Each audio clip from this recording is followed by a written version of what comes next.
Assalamualaikum warahmatullahi wabarakatuh. Selamat pagi semuanya. Perkenalkan, saya Haula Madania. Pada kesempatan ini akan mempresentasikan hasil kajian saya yang berjudul bertemakan tentang pengembangan LAMP untuk diagnosis SARS-CoV-2. Presentasi kali ini merupakan tugas atau bagian dari mata kuliah vaksin dan diagnostik di SITH ITB. Yang pada topik besarnya, presentasi ini akan membahas tentang bagaimana metode diagnostik molekuler dalam bidang bioteknologi dan kesehatan. Tujuan saya dalam presentasi ini adalah menjelaskan bagaimana metode LAMP atau Loop Mediated Isothermal Amplification dikembangkan untuk mendeteksi SARS-CoV-2, serta bagaimana modifikasi sistem dari LAMP ini dalam penelitian yang terbaru untuk menghadapi masalah atau challenging dari diagnosis SARS-CoV-2. Semoga dapat disimak dengan seksama dan semoga dapat ditangkap dengan baik dari apa yang saya paparkan berikutnya. Sebelum itu, saya akan membahas sedikit overview tentang prinsip dasar dari Loop Mediated Isothermal Amplification Assay, di mana pada gambaran besarnya, dasarnya nanti akan ada DNA target atau gen potongan yang ingin kita perbanyak, target kita, di mana di LAMP ini menggunakan enzim yang memiliki kemampuan strand displacement.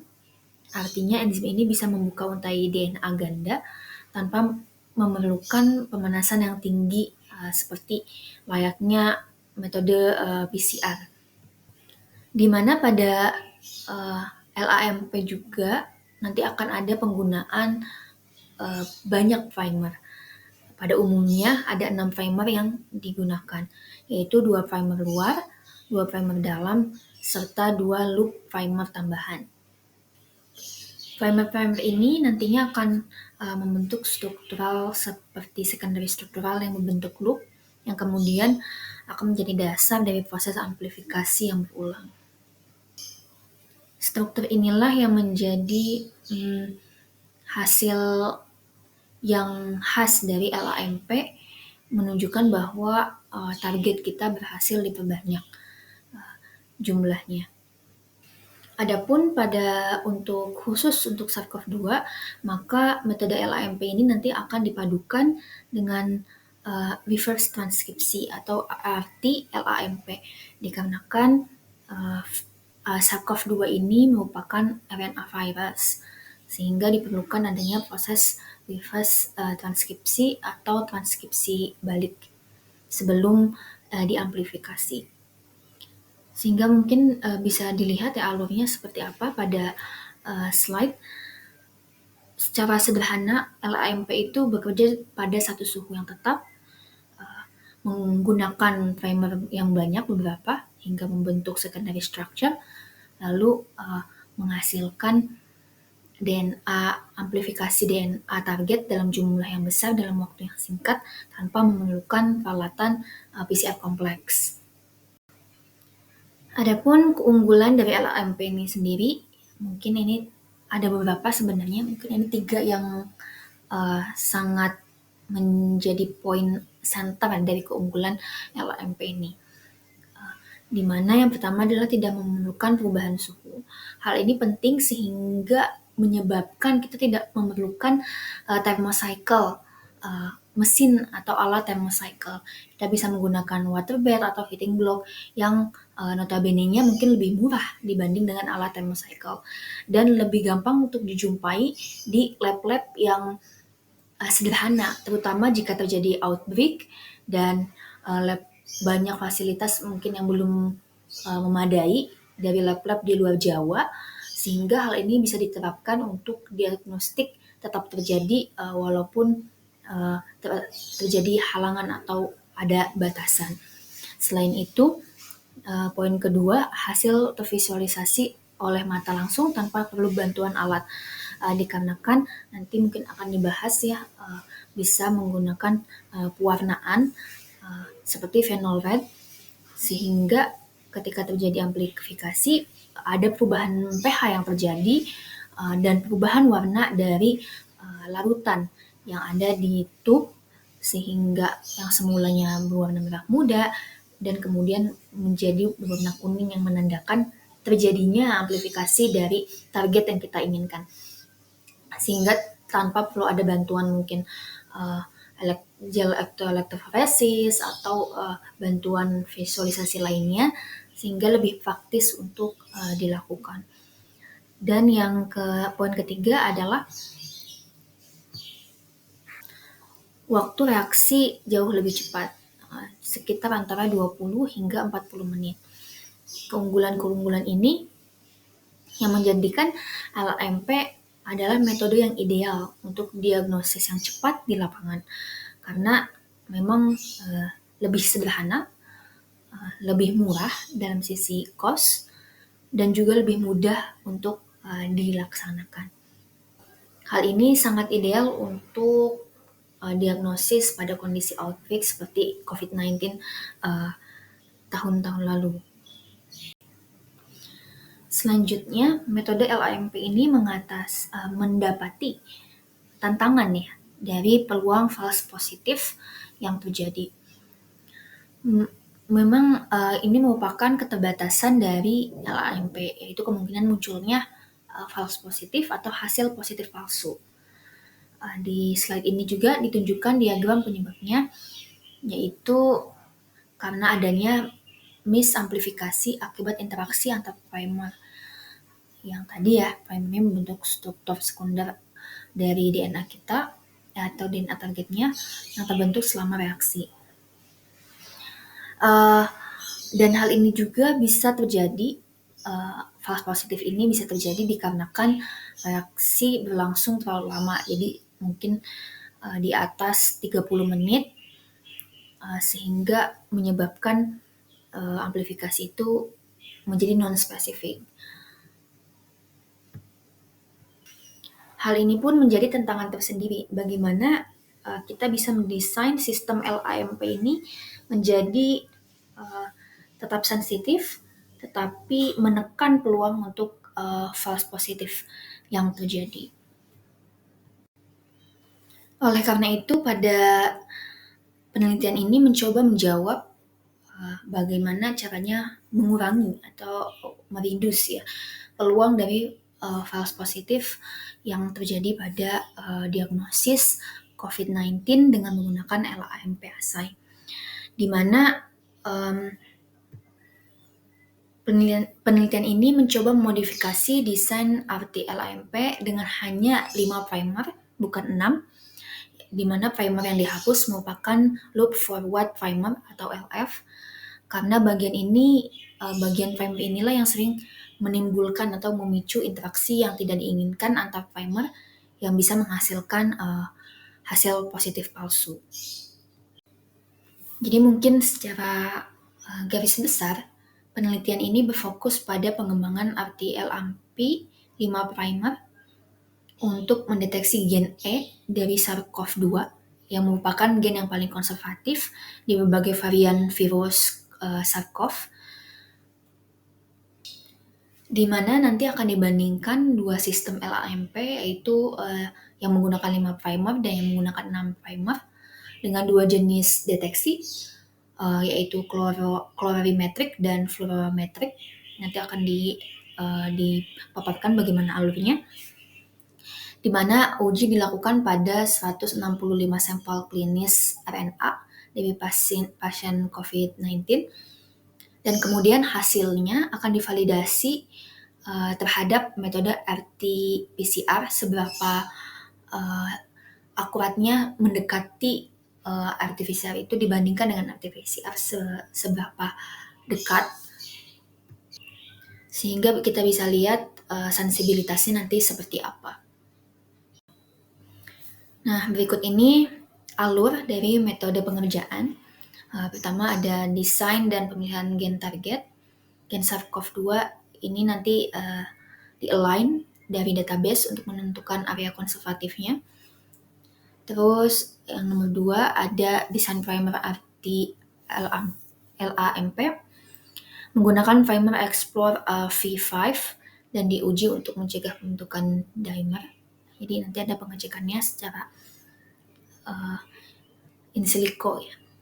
Kemudian nomor 3 ada persiapan sampel menggunakan RNA dari sampel klinis positif dan negatif. Kemudian ada langkah yang keempat yaitu reaksi RT-LAMP dalam 2 sistem. Tadi seperti sudah disebutkan ada colorimetrik yang menggunakan warna dan ada fluorometrik yang menggunakan fluorescence. Kemudian langkah kelima, optimasi reaksi, di mana nanti ada penggunaan guanidin hidrochloride dan membandingkan 2 enzim polimerasa yang dipakai, yaitu BST 2.0 dan BST 3.0. Langkah keenam, menentukan limit of detection atau LOD, jadi seberapa kecil RNA yang bisa dideteksi. Yang ketujuh, kita ada validasi klinis dan analisa statistik untuk menilai akurasi dan kestabilan hasil. Juga nanti di sini akan ada pembandingan dengan RT PCR, seberapa sensibilitasnya mendekati RT PCR itu seperti apa. Oke, hasil yang pertama dari figur 1 sebelah kiri ya, gambar yang sebelah kiri. Ini kita bisa lihat ini adalah colorimetric test menggunakan all primer set on PC and NTC. Jadi ini merupakan gambar yang menampilkan tabung-tabung ya. Ini ada beberapa tabung-tabung reaksi colorimetric sebelum di 0 menit dan setelah inkubasi dari 30 sampai 60 menit. Untuk beberapa set primer. Jadi beberapa set primer ini diujikan ya. Nama-nama primernya ada di rentetan yang sebelah kiri. Dari NID 15, NID 15N dan sampai ke bawah. Di mana yang dilingkari hijau itu menandakan perubahan warna paling awal pada PC. Jadi VC itu positive control ya, NTC itu non-template control. Dan yang dilingkari merah menandakan NTC yang menunjukkan amplifikasi yang paling awal. Jadi bisa kita lihat di menit berapa yang PC itu menunjukkan perubahan warna awal dan di menit berapa yang NTC itu menunjukkan amplifikasi awalnya. Dari gambar pertama ini, kita bisa lihat beberapa primer, misalnya NID 15 dan RDFP-ID 37 menunjukkan perubahan warna positif pada PC sekitar 40 menit. Banyak set primer mulai menampilkan misamplifikasi warna kuning pada NTC di menit 40 hingga 60. Ada juga ID 1 menampilkan perubahan warna pada PC lebih lambat, yaitu lebih dari atau sekitar 50 menit tanpa optimasi, tetapi tidak menunjukkan misamplifikasi pada NTC dalam rentang waktu itu. Jadi interpretasinya dari figur 1 ini bahwa meskipun beberapa primer cepat mendeteksi di PC di positive control, banyak juga yang menghasilkan false positif pada NTC di menit 40 sampai 60. Dan primer set ID1 tampil sedikit berbeda atau memang berbeda dari yang lainnya, di mana deteksi lebih lambat tetapi lebih stabil. Tidak ada misamplifikasi pada NTC dalam jangka waktu yang sama. Itulah yang menjadi alasan akhirnya set ID1 ini dapat kita uji lanjut untuk optimasi lebih lanjut berikutnya. Selanjutnya, pada gambar figur yang kedua yang sebelah kanan, kita bisa lihat di yang bagian A merupakan kolorimetrik dari EID1 pada sampel klinis sebelum dan sesudah optimasi. Dan pada gambar B dan C menunjukkan kurva fluorometrik sebelum dan setelah optimasi menggunakan lava LAMP. Dari gambar figur 2, A, B, dan C ini ditunjukkan bahwa setelah optimasi, yaitu penambahan GUHCl dan penyesuaian enzim juga suhu, pada kolorimetrik perubahan rata-rata deteksi sekitar mulai di sekitar 50 menit sampai 30 menit. Jadi yang semula deteksinya itu 50 menit, butuh waktu untuk muncul amplifikasinya. Setelah optimasi ada perpendekan waktu menjadi 30 menit. Begitu pula di fluorometrik, di sistem fluorometrik juga terjadi percepatan deteksi yang semula sekitaran 32 menit baru terjadi amplifikasi. Setelah dioptimasi sekitar 27 menit sudah ada perubahan atau amplifikasi yang terjadi. Jadi dapat kita simpulkan dari figur 2 ini bahwa optimasi penambahan GUHCl, pemilihan enzim dan suhu yang tepat gitu untuk diagnosis ini dapat mempercepat deteksi baik pada readout warna maupun fluorescensi. Jadi mau baik pada kolorimetrik maupun fluorometrik. Selanjutnya pada figur ketiga ini di panel A ya, itu merupakan sistem kolorimetrik dan di panel B itu adalah kurva dari fluorometrik. Jadi pada figur ini, pada gambar ini menunjukkan bahwa yang panel A itu warna tabung kolorimetrik dengan atau tanpa penambahan GUHCl untuk beberapa sampel ya. Ini ada P13, P14, J10, J49, dan inklusif J43. Dan sedangkan pada yang panel B, dari kurva fluorometrik ini, itu ada PC dan NTC, berarti PC itu tadi positive control dan non-template control, yang triplikat dengan dan tanpa penambahan GUHCl. Jadi data ini diambil untuk memperkuat apakah penambahan GUHCl ini pada beberapa sampel yang digunakan dan juga pada pengulangan triplikat yang dilakukan apakah menunjukkan hasil yang sama atau tren yang sama atau tidak. Nah, dapat dilihat dari gambar ini bahwa memang penambahan GUHCl mempercepat perubahan warna pada beberapa sampel. Contohnya yang J49 yang gambar A, perubahan dari menjadi 8 menit lebih cepat dengan penambahan GUHCl, terjadi amplifikasinya ya, lebih cepat. Dan di fluorometrik berarti yang gambar yang B, rata-rata TTR atau time to result-nya turun sekitar 22%, misal dari 29 jadi 22,5 menit dengan penambahan GUHCl.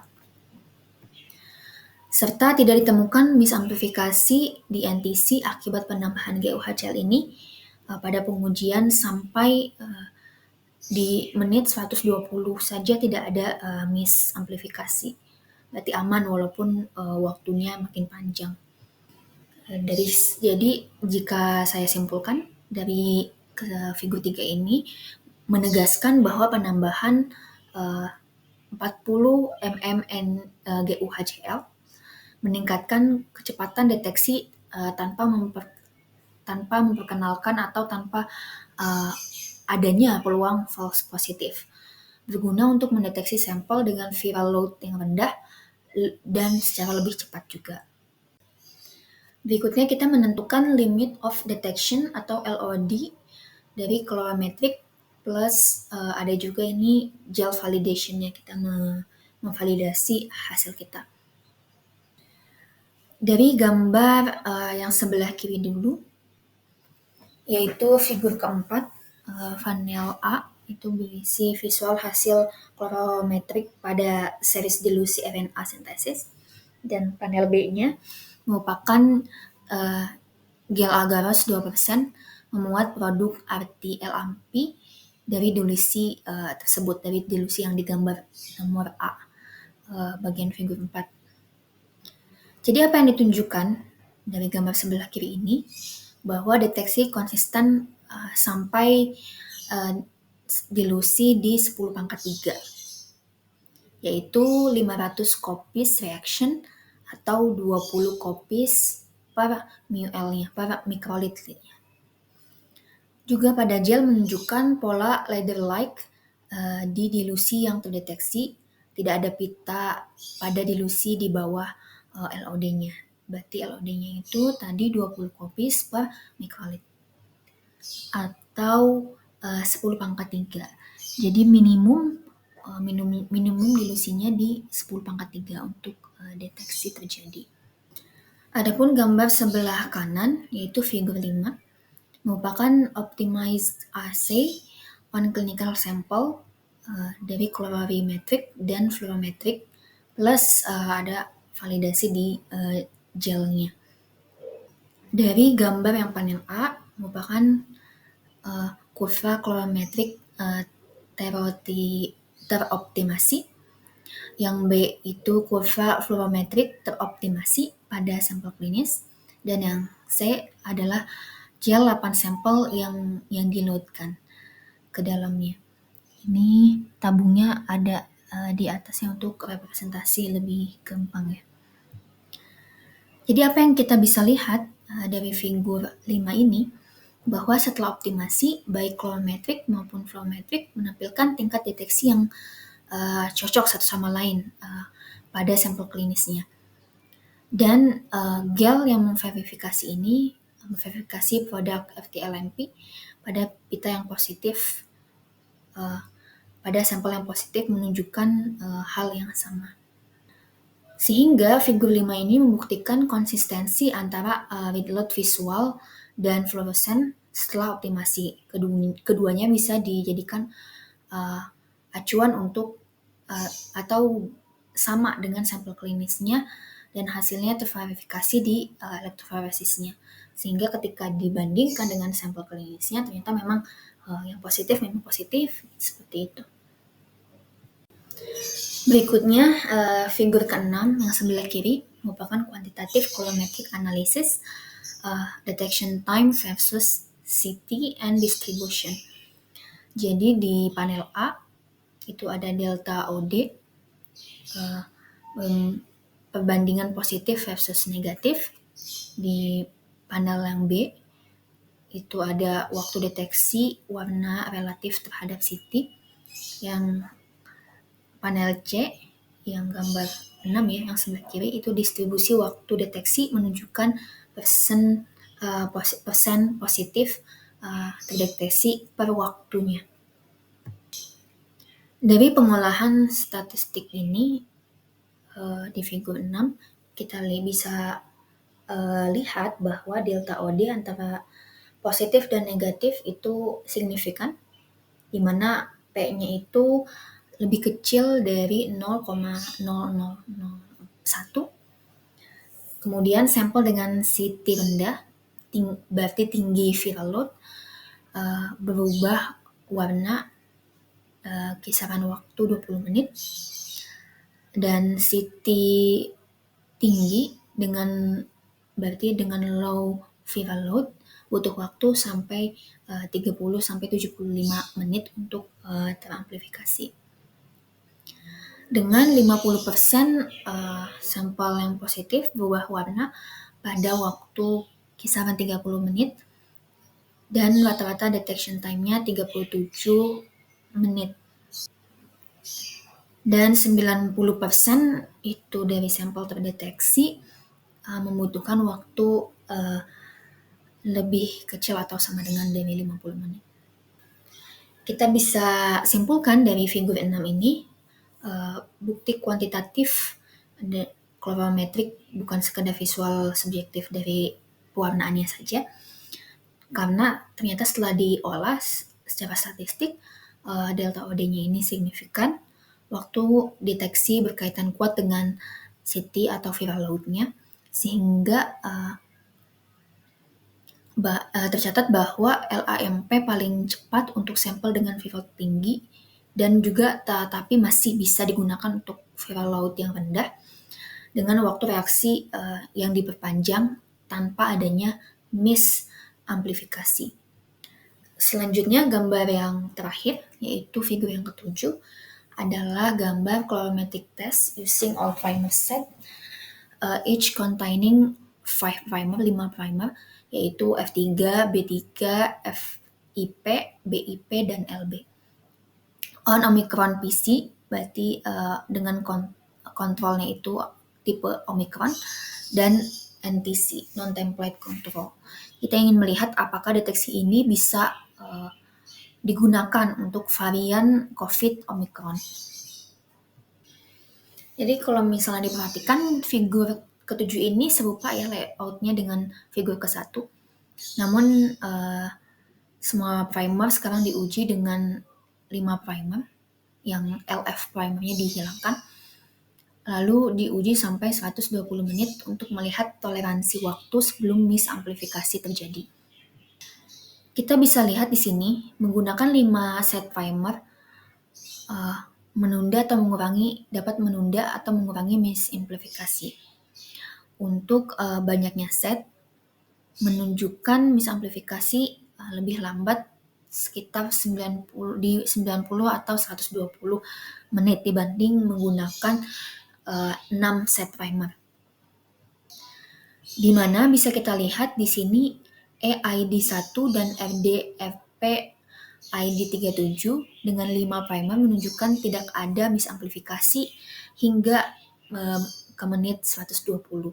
Merupakan berarti dua performa yang paling stabil untuk Omicron. Kalau tadi kan kita tidak perbedaannya dengan figur 1 gambar ini kita ujikan ke Omicron. Sehingga kalau di Omicron berarti kita punya dua set primer dengan 5 primer di dalamnya itu yang paling stabil yang bisa diujikan kemudiannya.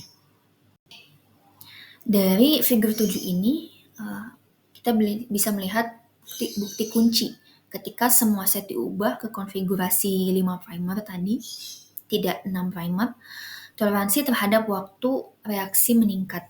Jadi misamplifikasi tertunda atau hilang. Dan di EID1 tetap bebas dari false positif sampai 2 jam ketika diujikan. Sehingga desain 5 primer ini memang dapat kita rekomendasikan untuk stabilitas diagnosis jangka panjang dan juga menekan false positif.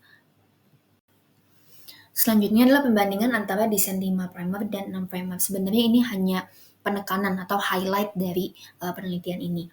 Bahwa LAMP 6 primer itu rentan misamplifikasi terutama setelah inkubasi yang lama. Hal ini menyebabkan LAMP dengan set primer yang 6 itu tidak cocok untuk deteksi viral load yang rendah. Kemudian versi 5 primer ini, terutama yang EID1, tetap stabil hingga 120 menit tanpa amplifikasi palsu atau tanpa false positivity. Itu menyebabkan versi 5 primer ini memang dapat kita rekomendasikan untuk menekan peluang terjadinya diagnosis yang salah dan bisa mendeteksi viral load yang rendah, di mana LOD-nya tadi kita sudah deteksi ya, minimum RNA yang terdeteksi itu berapa. Terus kemudian dapat mentoleransi waktu reaksi lebih lama menggunakan untuk viral load rendah. Oh ya, tadi yang saya sampaikan. Ini jadi highlight dari penelitian ini, bahwa disimpulkan memang penggunaan 5 primer ini lebih baik dibanding dengan penggunaan 6 primer untuk diagnosis yang lebih akurat dan menekan kesalahan atau hasil positif yang palsu atau yang salah. Oke, kita mari masuk ke bagian kesimpulan. Secara keseluruhan ada dua kesimpulan yang bisa diambil dari pemaparan tadi, bahwa metode RT-RLMP 5 primer berhasil dikembangkan untuk deteksi SARS-CoV-2 dengan hasil yang akurat, stabil, dan bebas false positif. Dan juga ternyata bisa diterapkan untuk versi Omicron. Kemudian poin 2-nya, RT-LAMP 5 primer direkomendasikan sebagai alat diagnosis cepat, sensitif, dan hemat biaya untuk COVID-19, khususnya di daerah yang fasilitas terbatas. Sehingga sistem ini sangat cocok digunakan ketika pandemi kemarin ya, atau mungkin nanti ketika ada outbreak yang terjadi. Oke, sekian dari saya. Terima kasih atas perhatiannya.